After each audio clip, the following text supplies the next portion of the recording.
So hi friends, welcome to our channel. Friends, మనకి జిల్లా కోర్టులలో ఖాళీగా ఉన్నటువంటి అటెండర్ ఉద్యోగాలతో పాటు ప్రాసెస్ సర్వర్ ఉద్యోగాలకి సంబంధించి ఇక నోటిఫికేషన్ అనేది రిలీజ్ చేయడం జరిగింది. ఈ యొక్క పోస్ట్కి ఓన్లీ 10th క్లాస్ క్వాలిఫికేషన్ అనేది పాస్ అయితే సరిపోతుంది. మేల్ అండ్ ఫీమేల్ క్యాండిడేట్స్ ఇద్దరు కూడా ఇక జాబ్స్కి అప్లై అయితే చేసుకోవచ్చు గైస్. ఎటువంటి ఎక్స్పీరియన్స్ అంటూ కూడా ఏమి కూడా ఉండాల్సినటువంటి అవసరం అయితే లేదు.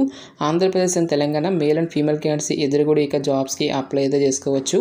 ఈ విధంగా ఇక నోటిఫికేషన్కి సంబంధించి టోటల్ డీటెయిల్స్తో పాటు అప్లికేషన్ ప్రాసెస్ కూడా చెప్తాను కాబట్టి స్కిప్ చేయకుండా ఎండ్ వరకు చూసి అప్లికేషన్స్ అయితే సబ్మిట్ అయితే చేసుకోండి. ఫస్ట్ టైం మన ఛానల్ని విజిట్ చేసినా కనుక సబ్స్క్రైబ్ అయితే చేసుకోండి. అదేవిధంగా పక్కనే వచ్చే బెల్ ఐకాన్ కూడా యాక్టివేట్ చేసి పెట్టుకోండి ఫ్రెండ్స్. మీరు ఇచ్చేటువంటి లైక్స్ ఇలా ఎంకరేజింగ్ అండ్ మోటివేషన్గా ఉంటాయి కాబట్టి సో ప్రతి ఒక్కరు కూడా వీడియోని లైక్ చేసి మీ ఫ్రెండ్స్ అండ్ ఫ్యామిలీ మెంబర్స్కి అయితే షేర్ చేయండి ఫ్రెండ్స్. డిస్క్రిప్షన్లో WhatsApp and Telegram channel link అనేది ఇవ్వడం జరిగింది. ఇంట్రెస్ట్ ఉన్న వాళ్ళు జాయిన్ అయితే అవ్వండి. ఫ్రెండ్స్, ఈ యొక్క పోస్ట్కి సంబంధించి ఇంపార్టెంట్ డేట్స్ విషయానికి వచ్చేది కనుక సో మనకి మార్చి 20 నుంచి కూడా అప్లికేషన్ ప్రాసెస్ అనేది స్టార్ట్ కావడం అనేది జరిగింది.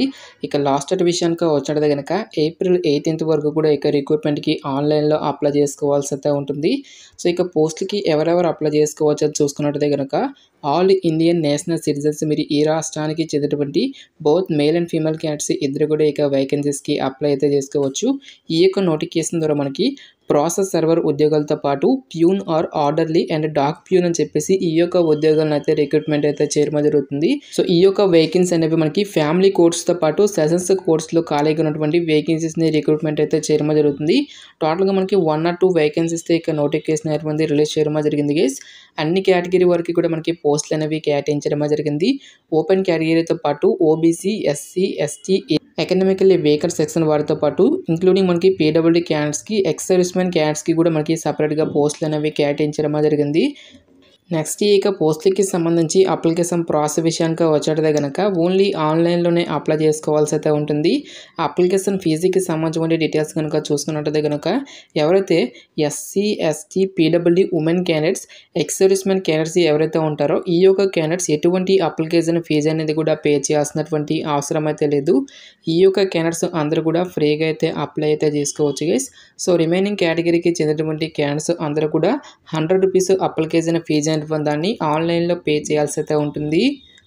సో పోస్ట్ వరకు ఎసెన్షియల్ ఎడ్యుకేషన్ క్వాలిఫికేషన్తో పాటు ఏజ్ లిమిట్ విషయానికి వచ్చినట్టు కనుక సో ఇక్కడ మనకి peon or orderly dak peon అని చెప్పేసి ఈ యొక్క ఉద్యోగాలకు వచ్చేసరికి 10th క్లాస్ క్వాలిఫికేషన్ అనేది పాస్ అయినటువంటి క్యాండిడేట్స్ అందరూ కూడా ఇక రిక్రూట్మెంట్కి అప్లై అయితే చేసుకోవచ్చు.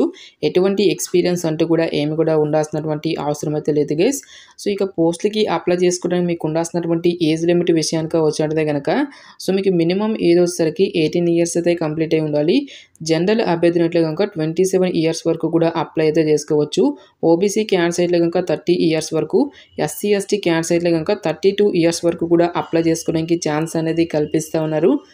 సో ఇక ప్యూన్ పోస్టులకి సెలెక్ట్ అయినటువంటి క్యాండిడేట్స్కి సెంట్రల్ గవర్నమెంట్ లెవెల్ 3 ప్రకారం సో మనకి బేసిక్ పే అనేది 21,700 అనేటువంటి మనకి బేసిక్ పే అనేది ఉంటుంది. దీంతో పాటుగా అడిషనల్గా మనకి మరికొన్ని అలవెన్సెస్ అనేవి కూడా మనకి పే చేయడం అనేది జరుగుతుంది గైస్. ఈ విధంగా అన్ని అలవెన్సెస్ కలుపుకుంటే మనకి అప్రాక్సిమేట్లీ వచ్చేసరికి 40,000కి పైగా మనకి శాలరీ అనేది రావడం జరుగుతుంది. ఇక్కడ మనకి ఏ కేటగిరీ వరకు ఎన్నెన్ని వేకెన్సీ అనేవి కేటాయించండి ఇక్కడ మనకి కంప్లీట్ లిస్ట్ అనేది ఇవ్వడం జరిగింది. నెక్స్ట్ ప్రాసెస్ సర్వర్ ఉద్యోగాలకి సంబంధించి డీటెయిల్స్ కనుక చూసుకున్నట్టయితే కనుక ఈ యొక్క పోస్ట్కి కూడా ఓన్లీ 10th క్లాస్ క్వాలిఫికేషన్ కలిగినటువంటి క్యాండిడేట్స్ అందరూ కూడా ఇక జాబ్స్కి అప్లై అయితే చేసుకోవచ్చు. దీంతో పాటుగా మనకి లైట్ మోటార్ వెహికల్కి సంబంధించిన డ్రైవింగ్ లైసెన్స్తో పాటు అట్లీస్ట్ 2 years ఎక్స్పీరియన్స్ అనేది కూడా మీకు ఉండాల్సి అయితే ఉంటుంది. ఈ యొక్క పోస్ట్కి సెలెక్ట్ అయినటువంటి క్యాండిడేట్స్కి సెంట్రల్ గవర్నమెంట్ లెవెల్ 4 ప్రకారం సో మనకి బేసిక్ పే అనేది 25,500తో పాటు అడిషనల్గా అన్ని అలవెన్సెస్ కలుపుకుంటే మనకి అప్రాక్సిమేట్లీ వచ్చేసరికి 50,000కి పైగానే మనకి శాలరీ అనేది రావడం జరుగుతుంది. సో ఈ యొక్క పోస్ట్ కూడా మనకి సేమ్ ఏజ్ లిమిట్ అనేటువంటి ఇవ్వడం జరిగింది.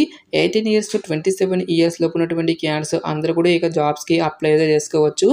నెక్స్ట్ మనకి క్యాస్ట్ వరకు కూడా ఏజ్ రిలాక్సేషన్స్ అనేవి అప్లికేబుల్ అయితే అవుతాయి. ఓబీసీ క్యాండిడేట్స్కి 3 years, ఎస్సీ, ఎస్టీ క్యాండిడేట్స్కి 5 years పాటు కూడా మనకి అప్పర్ ఏజ్ రిలాక్సేషన్ అనేది ఇవ్వడం జరిగింది.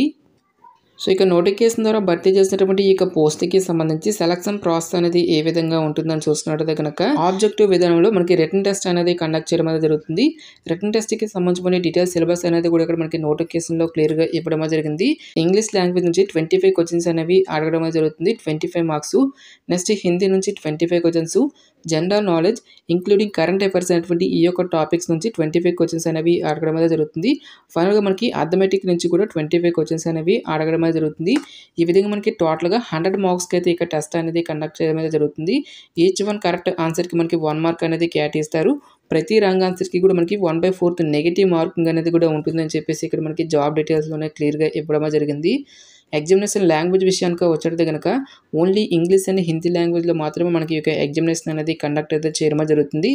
ఇక్కడ మనకి మినిమం క్వాలిఫై మార్క్స్ కనుక చూసుకున్నట్టయితే కనుక జనరల్ కేటగిరీ అభ్యర్థులు అయితే కనుక 50%, సో రిమైనింగ్ కేటగిరీకి చెందినటువంటి క్యాండిడేట్స్ అయితే కనుక 45% ఆఫ్ మార్క్స్ అనేవి తెచ్చుకోవాల్సి అయితే ఉంటుంది. ఎవరైతే ఇక రిటన్ ఎగ్జామినేషన్ని క్లియర్ చేసినటువంటి క్యాండిడేట్స్కి ఫర్దర్గా మనకి ఇంటర్వ్యూ అనేది కూడా అక్కడ షెడ్యూల్ చేయడం అయితే జరుగుతుంది. ఇక ఇంటర్వ్యూ వచ్చేసరికి టోటల్గా మనకి 15 మార్క్స్కి అయితే కండక్ట్ అయితే చేయడం జరుగుతుందని చెప్పేసి ఇక్కడ మనకి నోటిఫికేషన్లో క్లియర్గా ఇవ్వడం జరిగింది. నెక్స్ట్ ప్రాసెస్ సర్వర్ ఉద్యోగాలకి సంబంధించి డీటెయిల్స్ సిలబస్ విషయానికి వచ్చినట్టయితే కనుక ఈ యొక్క పోస్ట్ కూడా మనకి సేమ్ టాపిక్స్ నుంచి ఎగ్జామినేషన్ అనేది కండక్ట్ అయితే చేయడం జరుగుతుంది. ఈ యొక్క రిటన్ టెస్ట్ని క్లియర్ చేసినటువంటి క్యాండిడేట్స్కి ఫర్దర్గా మనకి డ్రైవింగ్కి సంబంధించిన స్కిల్ టెస్ట్ అనేది కండక్ట్ చేయడం జరుగుతుంది. ఈ యొక్క టెస్ట్ వచ్చేసరికి జస్ట్ మనకి క్వాలిఫై నేచర్లో మాత్రమే ఉంటుందని చెప్పేసి ఇక్కడ మనకి క్లియర్గా ఇవ్వడం జరిగింది. ఈ యొక్క డ్రైవింగ్ టెస్ట్ని కూడా క్లియర్ చేసినటువంటి క్యాండిడేట్స్కి డైరెక్ట్గా మనకి ఇంటర్వ్యూ అనేది షెడ్యూల్ చేసి ఇక వేకెన్సీస్కి సెలక్షన్ అనేది కంప్లీట్ అయితే చేయడం జరుగుతుంది. నెక్స్ట్ ఎగ్జామినేషన్ సెంటర్స్కి సంబంధించిన డీటెయిల్స్ కనుక చూసుకున్నట్టయితే కనుక ప్రజెంట్ మనకి ఈ నోటిఫికేషన్లో ఎటువంటి అప్డేట్ అనేటువంటి ఇవ్వలేదు గైస్. సో ఫర్దర్గా ఈ డీటెయిల్స్ అన్నింటినీ కూడా మనకి ఆఫీషియల్ వెబ్సైట్ అయినటువంటి https://d/sb.online.nic.in అనేటువంటి ఇక ఆఫీషియల్ వెబ్సైట్లో ఇక ఎగ్జామినేషన్ సెంటర్స్తో పాటు అడ్మిట్ కార్డ్కి సంబంధించిన డీటెయిల్స్ అన్నింటినీ కూడా ఆఫీషియల్ వెబ్సైట్లో అయితే అనౌన్స్ అయితే చేయడం జరుగుతుంది. గాయస్ మనకి ఈ యొక్క నోటిఫికేషన్ వచ్చేసరికి government of NCT of Delhi కింద పనిచేస్తున్నటువంటి Delhi subordinate services selection board అనేటువంటి ఈ యొక్క కేంద్ర ప్రభుత్వ సంస్థ నుంచి ఆఫీషియల్గా రిలీజ్ అయినటువంటి ఈ యొక్క notification details interest eligible candidates డెఫినెట్గా ఈ యొక్క ఆపర్చునిటీని అయితే యూటిలైజ్ అయితే చేసుకోండి. ఇక నోటిఫికేషన్కి సంబంధించిన లింక్స్ అన్నింటినీ కూడా వీడియో డిస్క్రిప్షన్లోను కామెంట్ సెక్షన్లో అయితే మెన్షన్ అయితే చేస్తాను గైస్. ఇంకా ఇక నోటిఫికేషన్కి సంబంధించి మీకు ఎటువంటి డౌట్స్ వచ్చినా సరే నాకు కామెంట్ సెక్షన్లో కామెంట్ అయితే చేయండి. ఇటువంటి మరెన్నో జాబ్ అప్డేట్స్ కోసం మన ఛానల్ని సబ్స్క్రైబ్ చేసుకుని బెల్ ఐకాన్ కూడా యాక్టివేట్ చేసి పెట్టుకోండి. సో ఇది ఫ్రెండ్స్ ఇవాల్టి వీడియో. రేపు మరొక మంచి అప్డేట్తో మళ్ళీ మీ ముందుకు రావడమే జరుగుతుంది. Thanks for watching. Have a nice day.